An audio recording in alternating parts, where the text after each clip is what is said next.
अस्सलाम वालेकुम। सीखो सब कुछ में खुश आमदीद। दोस्तों, आज हम सीखेंगे कि हम किस तरह कॉलम फंक्शन को यूज़ कर सकते हैं माइक्रोसॉफ्ट एक्सेल में। तो आइए जानते हैं इसको किस तरह यूज़ किया जा सकता है। बेसिकली कॉलम फंक्शन यूज़ किया जाता है किसी भी कॉलम के नंबर को जानने के लिए। अगर आप जो है कॉलम फंक्शन सिंपल यूज़ करते हैं, अगर आप इज इक्वल टू टाइप कर दे COL, जैसे ही टाइप कर टैब की प्रेस करेंगे कॉलम पूरा लिखा हुआ आ जाएगा। आप जैसे ही ब्रैकेट को क्लोज कर इंटर करते हैं तो वो कॉलम नंबर आपको बता देगा। इस वक्त ये जो कॉलम नंबर है वो 6 है। आप यहाँ से काउंट कर सकते हैं 1 2 3 4 5 6। इसने 6 डिस्प्ले कर दिया।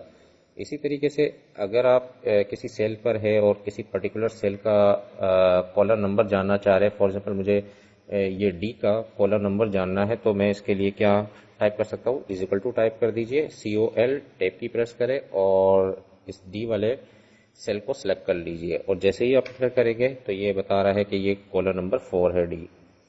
इसी तरीके से अगर आपके पास रेंज है कॉलम की, तो उसमें से जो पहला रेफरेंस होगा तो उसका वो कॉलम नंबर बता देगा।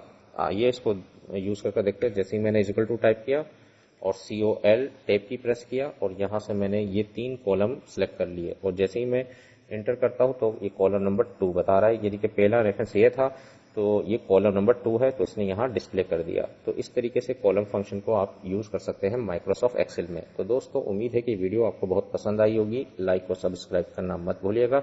दोस्तों, आप मेरे चैनल को सब्सक्राइब जरूर कीजिए ताकि कोई भी नई वीडियो आए तो उसका नोटिफिकेशन आपको मिल जाए। Thanks for watching. Allah Hafiz.